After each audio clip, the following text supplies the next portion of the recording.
வரக்கூடிய இந்த 2025 பலன்களை தெரிஞ்சுக்கணுமா? ஆதன் ஆன்மீகம் வழங்கும் பிரபல ஜோதிடர்கள் கலந்து கொள்ற இந்த நிகழ்ச்சியில நீங்களும் பங்கேற்கணும்னு நினைச்சீங்கன்னா கீழே வரக்கூடிய வாட்ஸ்அப் நம்பர்ல உங்களோட வருகை பதிவை பதிவு பண்ணிடுங்க. உலகெங்கிலும் நடக்கும் முக்கிய நிகழ்வுகளை குறுஞ்செய்தி வடிவத்தில் தெரிந்து கொள்ள ஆதன் செயலியை டவுன்லோட் செய்யுங்கள். ஆதன் செயலியை டவுன்லோட் செய்ய டிஸ்கிரிப்ஷனில் உள்ள லிங்கை கிளிக் செய்யவும். இந்த ஒரு செடி வைங்க, இந்த ஒரு மரம் வைங்க, கண்டிப்பாக வீட்டில் பணம் பெருகும் அப்படின்னா அது என்ன மரமாக இருக்கும்? பெரிய நெல்லிக்காயை நம்ம நோய் தீர்க்கதாகவும் பயன்படுத்தலாம், செல்வ செழிப்புக்கும் பயன்படுத்தலாம். அதே மாதிரி அந்த நெல்லிக்காய் ஒவ்வொரு நெல்லிக்காய் சாப்பிட்டுட்டு வரும்போது நம்மளுக்கு அந்த மணி பிளான்ட்டு வெத்தலை கொடி ஜாயிண்ட்டாக வச்சு 2 செடியும் சேர்த்து வளர்க்குறது நம்மளுக்கு பெனிஃபிட்டாக இருக்கும், நோயற்றதாக இருக்கும். சில பேர் டிஸ்ட்ரிக் வைக்கிறேன்ட்டு முள்ளாக இருக்கிறது காம்பவுண்ட் மேலே வச்சுருப்போம். அப்படி வைக்கக்கூடாது. அதில் தான் தீய ஆண் மக்கள் குடிக்கணும். பித்து பிடிச்சவங்களுக்கு வில்வ இலையும் வேப்பலையும் சேர்த்து துளசியும் சேர்த்து தான் பத்து போடுறோம். நம்ம சில பேர் வீட்டில் வளர்க்கக்கூடாதுன்னு சொல்லுவாங்க. வில்வ மரத்தெல்லாம் வீட்டில் வளர்க்க வேண்டாம். உண்மையிலே தோஷங்கள் ஆபத்தை கொடுக்குமா என்ன? குறிப்பிட்ட டேட் ஆஃப் பர்த்தில் பிறந்தவங்களுக்கு, டைம் சரியில்லாமல் பிறந்தவங்களுக்கு, ராவுகாலம் அமாவாசையில் பிறந்திருக்கிறவங்களுக்கு அந்த கிரகங்கள் அப்போதைக்கு எப்படி இருந்துச்சோ அது பொறுத்து தான் தோஷங்கள் இருக்கும். திருமண அந்த தடைக்கு உண்மையான காரணம் தோஷமா அல்லது செய்வினை கோளாறு தான் காரணமாக இருக்குமா? 7 விட்டங்கன்னா லேட் திருமணம் ஆகும், பொண்ணு அமையாமல் போகும். ஆதன் ஆன்மீக நேயர்களுக்கு வணக்கம். நம்ம ஆன்மீகம் சேனலில் தொடர்ந்து ஆன்மீக ரீதியாக நிறைய தகவல்களை பார்த்தும் தெரிஞ்சுக்கிட்டும் வரும். அதன் மூலம் நமக்கு நிறைய தீர்வுகளும் தெளிவுகளும் கிடைச்சிருக்கு. அந்த வகையில் இன்னைக்கு நம்ம கூட இணைஞ்சிருக்கிறாங்க புதுக்கோட்டையைச் சேர்ந்த நசீமா அம்மா அவர்கள். வாருங்கள் பேசுவோம். வணக்கம் மேடம். வணக்கம். ஆதன் ஆன்மீக ரசிப்பர மக்களுக்கு அனைவருக்கும் என்னோட மனமார்ந்த வணக்கம். பொதுவாகவே பார்த்தீங்க அப்படின்னா நம்ம நிறைய சம்பாதிக்கிறோம், பேங்க்கில் சேர்த்து வைக்கிறோம். ஆனால் ஏதோ ஒரு வழியில் பணம் செலவாகிக்கிட்டு தான் இருக்கும். வீட்டில் எனக்கு பணம் நிரந்தரமாக தங்கணும், வீட்டில் பணம் நிறைய பெருகணும் அப்படின்னா நிறைய பேர் நிறைய சூட்சும ரகசியங்கள்லாம் சொல்லுவாங்க. அதெல்லாத்தையும் விடுத்து இந்த ஒரு செடி வைங்க, இந்த ஒரு மரம் வைங்க, கண்டிப்பாக வீட்டில் பணம் பெருகும் அப்படின்னா அது என்ன மரமாக இருக்கும்? மரங்கள் அப்படின்னு எடுத்துக்கும் போது நம்மளுக்கு இயற்கை சார்ந்த விஷயம். ஏன்னா நான் பொதுவாகவே சொல்லுவேன், நம்மளை படைக்கிறதுக்கு முன்னாடியே இறைவன் என்னத்தை பண்ணிட்டான், நம்மளுக்கு உணவு கொடுக்கக்கூடிய மரங்கள், நோயை தீர்க்கக்கூடிய மரங்கள், அதே மாதிரி தந்திரிகமாக யூஸ் பண்ணக்கூடிய மரங்கள் எல்லாமே இறைவன் என்ன பண்ணி வச்சுருக்கான், படைச்சிச்சு. அதனால் ஒவ்வொரு மரத்துக்கும் ஒவ்வொரு சிறப்பு இருக்குது. ஒவ்வொரு சின்ன செடியாக இருக்கும், அது பார்க்கறது ரொம்ப குட்டி சைஸாக இருக்கும். அதில் ஒரு பெரிய தன்மை, நோயை நீக்கக்கூடிய விஷயம் இறைவன் வச்சுருக்கான். அது யூஸ் பண்ணி ஆராய்ச்சி பண்ணி அதை தேர்ந்தெடுக்கிறவனுக்கு தான் அதோட மகத்துவம் புரியும், எல்லாருக்குமே புரியாது. சரி, வீட்டில் செல்வ செழிப்பு சேர்க்கணும், எனக்கு ரொம்ப குட்டியாக இருக்குது, இடமே இல்லை, நான் அப்பார்ட்மெண்ட்டில் இருக்கேன், என்ன பண்ணுறது அப்படின்னு ஒரு கேள்வி வருது. சாதாரணமான நெல்லிக்காய் மரம் கிடைக்கும். ஓகே, நார்மல் நெல்லிக்காய் ஊறுகாய் போடுறாங்க இல்லைங்களா, அந்த நெல்லிக்காய் மரத்தை நம்ம வீட்டில் ஒரு பாட்டில் வச்சு வளர்த்துக்கலாம். சரி, எனக்கு இடம் இருக்குது, பராமரிக்கலாம், எனக்கு இன்னும் நல்லா பெரிய கான்செப்ட் வேணும் அப்படின்னா பெரிய நெல்லிக்காய். அதில் லக்ஷ்மி கடாட்சம் தங்கக்கூடிய அம்சங்கள் சொல்லியிருக்காங்க. அதே மாதிரி ஏழைக்கு என்ன சொல்லியிருக்காங்க, ஏழையோட ஆப்பிளில் நெல்லிக்காய் அப்படின்னு சொல்கிறாங்க. அப்போது அந்த பெரிய நெல்லிக்காயை நம்ம நோய் தீர்க்கதாகவும் பயன்படுத்தலாம், சரிங்களா, செல்வ செழிப்புக்கும் பயன்படுத்தலாம். அதே மாதிரி அந்த நெல்லிக்காய் ஒவ்வொரு நெல்லிக்காய் சாப்பிட்டுட்டு வரும்போது நம்மளுக்கு விட்டமின்ங்கிறது நிறைய நம்மளுக்கு சுரக்க ஆரம்பிக்கும். ஒரு நாளைக்கு 1 சாப்பிட்டா போதுமானது. இல்லை என்னால் சாப்பிடவே முடியலம்மா அப்படின்னா 4-5 வாங்கி வச்சுக்கிட்டு டெய்லி ஒவ்வொரு துண்டு வெறும் வயிற்றில் சாப்பிட்றது நல்லதாக இருக்கும். இந்த செடி இப்போ ஹைப்ரிட் பண்ண ஆரம்பிச்சிட்டாங்க, அதுவுமே நீங்கள் வீட்டில் வளர்த்துக்கலாம். தென்னை மரம் நம்மளுக்கு வளர்க்குறதுக்கு இடம் இருக்குது அப்படின்னா தாராளமாக வளர்க்கலாம், சரிங்களா. தென்னை பயன்படாத விஷயம் என்னன்னு சொல்லுங்கள்? கண்டிப்பாக எல்லாமே எதுக்குமே பயன்படாதுங்கிற மாதிரியே இல்லை. நோய் தீர்க்கும், நம்மளுக்கு வயிற்று புண்ணு ஆற்றும், முடி வளர செய்யும், சரிங்களா. வெளிநாட்டில் அதாவது வடநாட்டில் போய் பார்த்தீங்கன்னா பீஸ் போட்டு விற்பான், அதே ஒரு ரேட் வாங்கிப்பான் தென்னை பீஸ். ஆமாம், ஓகேங்களா.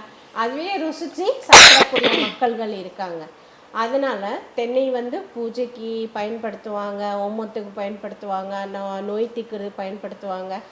ஆரோக்கியமான அனைத்து விஷயங்களுக்கும் என்ன ஆகும், உணவுக்கும் சரி மருந்துக்கும் சரி, இல்லை நம்மளுக்கு சாதாரணமாக செல்வ செழிப்புக்கும் சரி தென்னை பயன்படும். அதனால தென்னை மரத்தை வளர்க்குறது யூஸ்ஃபுல்லாக இருக்கும், பெனிஃபிட்டாகவும் இருக்கும். ஒரே கல்ல 2 மாங்காய். 2 மாங்காய். இதில் இன்னொன்று சொல்லுவாங்க, மணி பிளான்ட் வச்சா கூட வந்துட்டு நிறைய செல்வம் சேரும் அப்படின்னு சொல்லுவாங்கல்ல. ரொம்ப குட்டி குட்டி வீடுங்க, சரியா? இப்போ அந்த வீட்டில் இடமே இல்லை.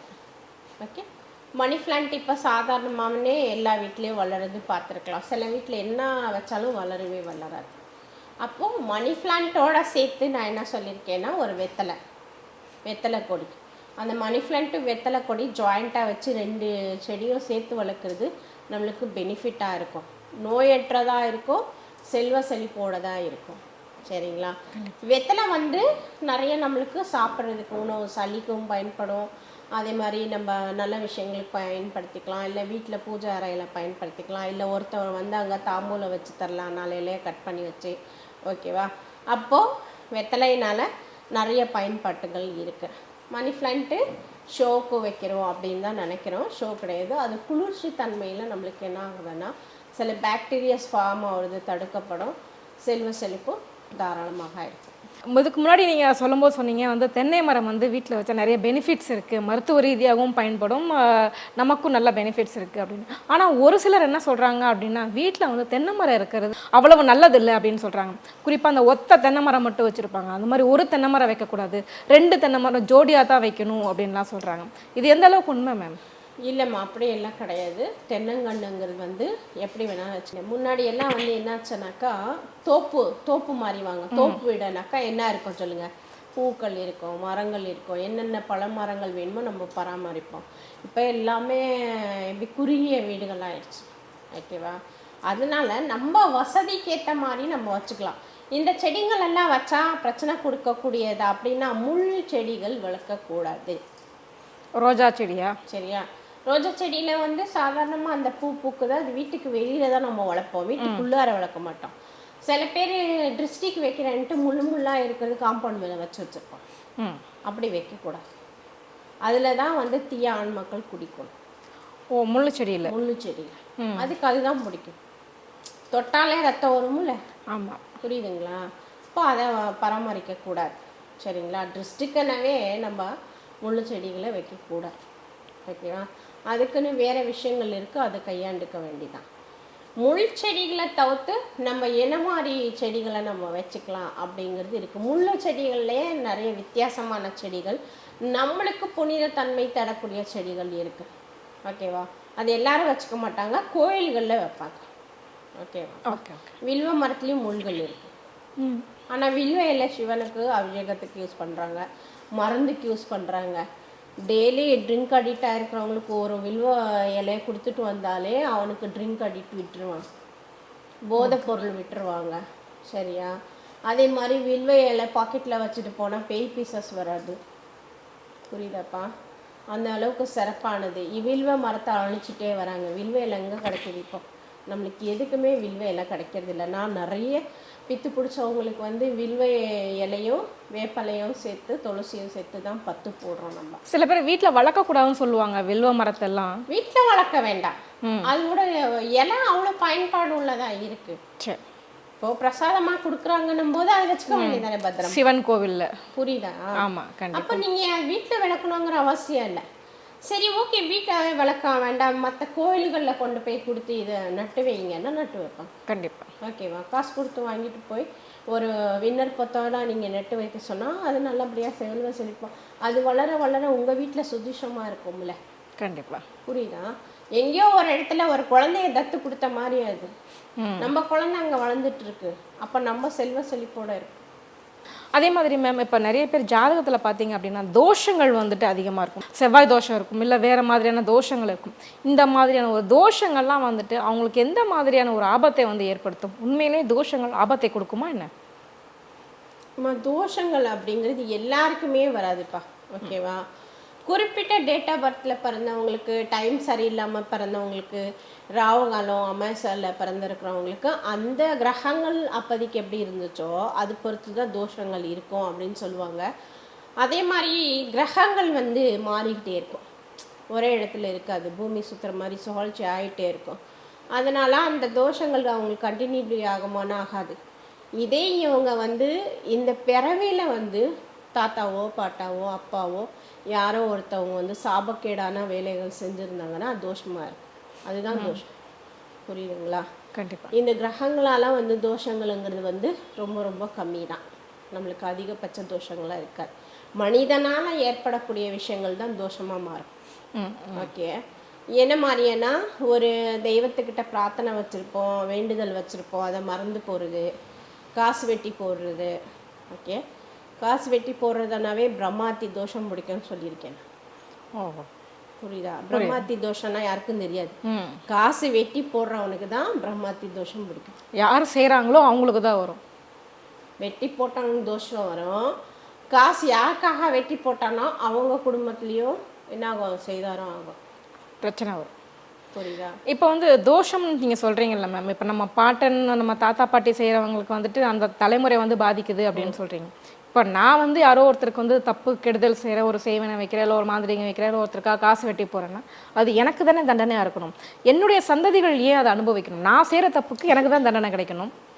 இப்போது நீ செஞ்சுட்டு அசால்ட்டாக விட்டுருவேன், உங்கள்கிட்ட காசு பணம் இருக்கும், சமாளிச்சுப்பேன். ஓகே. அடுத்த சன்னதியினருக்கு நீ எதுவுமே சேர்த்து வைக்காமல் நீனே எல்லாத்தையும் காலி பண்ணியிருப்ப. அது உனக்கே தெரியாது. புரியுதா? அப்போ அவன் கஷ்டப்படணும். எப்படி கஷ்டப்படுவான்? படிப்பு நல்லா படிப்பு வர மாதிரி இருக்கும், ஆனால் மறந்து போகும். செல்வம் சேர்ற மாதிரி இருக்கும், ஆனால் செல்வமே சேராது. ஏதோ ஒரு நல்ல பிஸ்னஸ் அவன் டெவலப் ஆகிற மாதிரி இருக்கும், ஆனால் டெவலப் ஆகாது. அதில் வந்து இடைஞ்சல் கொடுத்துரும். சரியா? அப்போ யார் பாதிக்கப்படுறான்? தலைமுறை. ஓகே. இப்போ நம்ம யாருக்காக சேர்த்து வைக்கிறோம்? நம்மவே அழிச்சிட்டு போகிறதுக்காக சேர்த்து வைக்கிறோம்? இல்லை இல்லை. அப்போ நம்ம தலைமுறைக்கு அது யூஸ் ஆகணும், அவங்களுக்கு அது பயன்பாடாக இருக்கணும் அப்படின்னு தான் நம்ம சேர்த்து வைக்கிறோம். அப்படி இருக்கும்போது ஒரு விரல் நம்ம மற்றவனை நோக்கி காட்டும் போது 3 விரல் நம்மளை தானே காட்டுது. சரியா? சில நேரத்தில் ஆத்திரத்தில் என்ன செய்கிறோம் அப்படிங்கிறது மறந்துட்டு சொந்தங்கள் செய்யக்கூடிய விஷயங்கள் நான் சொல்கிறேன். இப்போது என் அண்ணனுக்கே நான் சூனியம் வச்சேன், அது எனக்கு தாக்கமா அப்படின்னா அந்த வயிற்றில் தான் நானும் பிறந்திருக்கேன். ஆமாம். புரியுதா? இப்போ என்னையும் தாக்கும். புரியுதா? அது அப்போதைக்கு நினைவு இருக்காது, கொஞ்ச நாள் கழித்து வேறு யாருக்கிட்டையாச்சும் போய் கேட்கும்போது உனக்கும் சூனியம் வச்சுருக்காங்க, உன் சொந்தத்திலே வச்சுட்டாங்கம்பாங்க. ஆனால் தான் செஞ்சதுன்னு சொல்ல மாட்டான். புரியுதாப்பா நான் சொல்கிறது? ஆமாம், கண்டிப்பாக. நீ செஞ்சதுன்னு அவன் சொல்ல மாட்டான், வேற யாரும் உனக்கு செஞ்சுட்டாங்க. புரியுதாப்பா? அப்படி இருக்கும்போது நீனும் உங்கள் அண்ணனும் உங்கள் தங்கச்சியும் ஒரே கருவறையில் தான் இருந்து வளர்ந்துருக்கீங்க, பிறந்திருக்கீங்க. அப்போ அவங்கள நீ கை காட்டி ஒரு விஷயம் செய்யும்போது அது உனக்கும் தான் எஃபெக்ட் ஆகும். இந்த நவகிரக வழிபாடு செஞ்சுட்டோம் அப்படின்னாலுமே ஜாதகத்தில் எந்த பிரச்சனையும் வராது அப்படின்னு சொல்கிறாங்க. அப்படி ஏதாவது இருக்குதா மேடம்? நவகிரக வழிபாடு செஞ்சுட்டோம் அப்படின்னா நம்ம ஜாதகம் சிறப்பாயிடுமா? இது பஞ்சபூதங்கள் கோட்பாடுங்கிறது தான் நாங்கள் வந்து சித்தர்கள் முறையில் நாங்கள் வழிபடுறோம். அதே மாதிரி குரானின் ரீதியில் வந்து இறைவன் படைச்சிருக்கிற நீர், நெருப்பு, ஆகாய, நிலம் இது எல்லாமே வந்து நாங்கள் எங்களுக்கு சாதகமாக நாங்கள் யூஸ் பண்ணிக்கிறோம். ஓகேவா? இந்த நவகிரகங்கள் அப்படின்னா என்ன அப்படிங்கிறது ஒரு கோட்பாடை வச்சுருக்காங்க. ஓகேவா? நவகிரகங்களுக்கும் பஞ்சபூதங்களுக்கும் கனெக்டிவிட்டி இருக்குது, கிரகங்களுக்கும் கனெக்டிவிட்டி இருக்குது. இப்போது நவகிரகங்கள் எத்தனை? 9. 9 கிரகங்கள் இருக்கா? 9 கிரகங்களுக்கும் ஒவ்வொரு பேர் வச்சு இதுங்களுக்கு வச்சுருக்காங்க. அப்போது இவங்கள சுற்றி ஒரு வழிபாடு செய்யும்போது அந்த கிரகங்கள் எப்படி சுழற்சி ஆகுதோ அதே மாதிரி இங்கே நடக்கும் அப்படிங்கிறது ஒரு ஐதீகமாக வச்சுருக்காங்க. மனிதர்களுக்கு அது ஒரு எப்படி சொல்கிறது, ஒரு பயபக்தியோடு அவங்க இருக்கணும், வளரணுங்கிறதுக்காக வழிகாட்டியிருக்காங்க முன்னோர்கள். அது தவறான கருத்து கிடையாது. இங்கே சுற்றும் போது அங்கேயும் சுற்றுற நவகிரகங்களும் அந்த சுழற்சிகள், கிரகங்கள் சுழற்சிகள் மாறும் அப்படிங்கிறதுக்காக இத்தனை நாள் சுற்றுங்க, 11 வாரம். புரியுதுங்களா? இல்லை ஒரு 41 நாள், 51 நாள் அப்படின்னும் போது என்ன ஆகும்? 1.5 மண்டலம் ஆயிரும். 1.5 மண்டலத்துக்குள்ளே கிரகங்களே மாறி இருக்கும். அப்போ இவன் வாழ்க்கையிலும் நல்லது, அவ்வளோதான் வித்தியாசம். இப்போ வந்து பொதுவாக நிறைய பேருக்கு இந்த திருமண தடை வந்து நிறைய இருந்துக்கிட்டே இருக்கும். நிறைய பரிகாரம் பண்ணியிருப்பாங்க, நிறைய கோவிலுக்கு போயிருப்பாங்க. திருமண அந்த தடைக்கு வந்து உண்மையான காரணம் தோஷமா அல்லது இது செய்வினை கோளாறு தான் காரணமாக இருக்குமா? சில பேருக்கு தோஷங்களாக இருக்கும். தோஷங்கள்னா எப்படின்னா முன்னோர்கள் வச்ச சாபங்கள். ஓகே, சாபங்கள் தான் தோஷங்களாக மாறுது. ஓகேவா? அது இல்லை எங்களுக்கு வேறு ஏதாச்சும் பிஸ்னஸ் ப்ராப்பர்ட்டியால் வந்திருக்கிற பிரச்சனைகள், இல்லை ஒரு மண் வாங்கினோம், அந்த மண் வாங்கினதுலேருந்து எங்களுக்கு வளர்ச்சியே இல்லை அப்படின்னு சொல்லியிருப்பாங்க சில பேர், அதனால கூட வந்திருக்கலாம். இல்லை வந்து நான் எப்படி வெல் செட்டில்டு, ஓகே, ரிச்சான ஃபேமிலி, எனக்கு வாரிசே இல்லை, குழந்தைய தங்க மாட்டேங்குது அப்படின்னா யாருன்னா ஏவி விட்டுருக்கலாம். ஏவி விட்டால் அவனுக்கு குழந்தைங்களே தங்காது, குழந்தைங்க தங்குறதுக்கு முன்னாடி அவனுக்கு பொண்ணே அமையாது, லேட் மேரேஜாக இருக்கும், ஓகேவா. அதே மாதிரி அணுக்கள் செத்து போயிட்டே இருக்கும், அவன் அதுக்கேற்ற ட்ரீட்மெண்ட் எடுத்துக்கணும், டாக்டரையும் பார்க்கணும், மாந்திரிகர்களும் பார்க்கணும். பார்த்தாங்கனாக்கா நல்ல வழிமுறையில் குழந்தை பிறப்புக்கான எல்லா விஷயங்களும் பண்ணி தரலாம், ஓகேவா. முதல்ல எது கரெக்டுங்கிறது தெரிஞ்சுக்கணும். பர்த் வைஸாக ப்ராப்ளமா, ஹெல்த் வைஸாக ப்ராப்ளமா, இல்லை தோஷத்தினால வந்த ப்ராப்ளமா, போட்டு கன்ஃபியூஷனாக இருக்கக்கூடாது. எல்லாமே ஒரு செட்டாக ஆராய்ச்சி பண்ணி பார்த்துட்டு அவன் ட்ரீட்மெண்ட் எடுத்துக்கிட்டான்னா குழந்தை கண்டிப்பாக கிடைக்கும். இதனால் திருமணம் தடைப்படுமா, அதை தான் சொன்னேனே, அவங்களுக்கு எதனா ஏவி விட்டுங்கன்னா லேட் திருமணம் ஆகும், பொண்ணு அமையாமல் போகும், ஏவி விட்டுருந்தாங்க. ஆமாம், சரிங்களா. தோஷங்களால் அப்படின்னாக்கா அதிகபட்சமாக செவ்வாய் தோஷம் உள்ள பையனுக்கு செவ்வாய் தோஷம் உள்ள பொண்ணு கட்டணும் அப்படின்னு சொல்கிறாங்க. அதெல்லாம் ஒன்றும் கிடையாது, ஓகே. செவ்வாய் தோஷம், செவ்வாய் கிரகங்கிறதே வந்து நம்மளுக்கு என்ன ஆகுது, ஒரு ரெட்டு தானே, அது நெருப்புக்குரிய ஆதிக்கம் தானே. அப்போ அந்த செவ்வாய் தோஷத்துக்குள்ளவங்களுக்கு நம்ம வந்து பூமிகரகனாவது இல்லை நெருப்பு தன்மை உள்ளவங்கள, நீர்த்தன்மை உள்ளவங்கள நம்ம கனெக்டிவிட்டி பண்ணோம்னா நல்லா மேட்ச் ஆகி இருக்கும், ஓகேவா. அது பண்ணி கொடுத்துட்ருக்கோம், சிறப்பாகவே அவங்களுக்கும் குழந்தை பிறந்துக்கிட்டு இருக்கு. இல்லை இந்த செவ்வாய் தோஷம் இருக்கிறவங்க கல்யாணம் பண்ணாக்கா கணவர் இறந்துடுறாங்க அப்படின்னு சொல்கிறாங்க, இல்லை டைவர்ஸ் ஆயிரும்னு சொல்கிறாங்க, அந்த மாதிரியெல்லாம் கிடையாது. கண்டிப்பாக இதுக்கு மாற்று மருந்து இருக்குது, சரியா. மாற்று வழிபாடுகள் இருக்குது, அது சொல்லி கொடுத்த மாதிரி பண்ணிக்கிட்டாங்கன்னா நிச்சயமாக வந்து பொண்ணு அமைஞ்சிடும், மேரேஜ் பண்ணிக்கலாம். ஓகே. பொதுவாக பார்த்தீங்கன்னா அந்த பள்ளி விழுகிறது நிறைய சகுனம் பார்ப்பாங்க. பள்ளி வந்துட்டு தலையில் விழுந்தால் வந்து ஏதோ ஒரு கெட்ட சகுனம், அப்படி விழக்கூடாது, கையில் விழுந்தால் அதிர்ஷ்டம், காலில் விழுந்தால் பணம் வரவு, அந்த மாதிரிலாம் சொல்லுவாங்க. உண்மையிலேயே பள்ளி வந்து விழுற இடத்துக்கு ஏதாவது அதிர்ஷ்டம் அந்த மாதிரி எது இருக்கா? பள்ளி விழுந்துச்சுன்னா உயிருக்கு ஏதாவது ஆபத்து வருமா? பள்ளிங்கள் வந்து அது எங்கே வேணாலும் நடமாடக்கூடியது, அவ்வளோ சீக்கிரம் நம்ம மேலே விழாது, ஓகேவா. பள்ளி விழுவுதுனாக்கா அன்னைக்கு அந்த வேலையை தவிர்க்கிறது நல்லது, சரியா. அன்னைக்கு நம்ம ஏதோ ஒரு விஷயத்த பிளான் பண்ணி வச்சுருக்கோம், அந்த விஷயத்த அன்னைக்கு விட்டுறத அடுத்த நாள் பார்க்குறது நல்லது, ஓகேவா. இல்லை ஒரு மேரேஜ் அன்னைக்கு பள்ளி விழுந்துச்சுன்னா கல்யாணம் பண்ணிக்க முடியாதா அப்படின்னா ஒன்றும் பிரச்சனை இல்லை, போயிட்டு நல்லா ஃப்ரெஷ்ஷாக குளிச்சுட்டு, ஓகேவா, நவகிரகத்தில் இருக்கிற நாகங்கள் இருக்கு இல்லையா, நாகங்களை வந்து கும்பிட்டுட்டு மேரேஜ் பண்ணிக்கிறது சிறப்பானதாக இருக்கும். இன்னும் கொஞ்சோண்டு பாலை ஊற்றி வழிபாடு முறையாக செஞ்சுட்டு நம்ம மேரேஜ் பண்ணிக்கலாம். பள்ளி விழுந்தால் தோஷம் வருமா அப்படின்னா தோஷம் எல்லாம் கிடையாது, ஓகே. அது இன்ஸ்டண்ட்டாக கூட நடந்திருக்கலாம், இல்லை பிடிச்சிக்க முடியாமல் விழுந்திருக்கலாம், இல்லை வேற வந்து அதுக்கு ஏதோ இடைஞ்சலாகி கூட நம்ம மேலே விடும். ஆனால் சாதாரணமாக மனிதர்கள் மேலே பள்ளி விழாது, ஓகே. அதே மாதிரி தான் காக்கை கொட்டாது. காக்கை விரட்டுது அப்படின்னா அப்போ அவனுக்கு அந்த ஒரு மாதத்துக்கு அவன் அலர்ட் ஆகி இருக்கணும் அப்படிங்கிறது புரிஞ்சுக்கும். எப்படி அலர்ட்டாக இருக்கணும், வண்டி வாகனத்தில் கவனமாக இருக்கணும், வாக்குவாதம் பண்ணுறதுல கவனமாக இருக்கணும், வீட்டில் சண்டை போடக்கூடாது, சைலண்ட்டாக இருக்கணும். அந்த 30 நாளும் அவன் வந்து இந்த மௌனத்தை கடைப்பிடிச்சானா ஜெயிச்சிருவான். இல்லை 30 நாளைக்குள்ளே அவனுக்கு எதனா பிரச்சனைகள், வாய் சண்டையோ, இல்லை நண்பர்களால் சண்டையோ, இல்லை மனைவியால் சண்டையோ, இல்லை விபத்துகள் நடக்கிறதோ அறிகுறியாக இருக்கும். இது தெரிஞ்சுக்க வேண்டியதான், ஓகேவா. கண்டிப்பாக. எங்கள் கேள்விகளுக்கு ரொம்ப சிறப்பாக பதில் சொன்னீங்க மேம், நன்றி. வணக்கம்.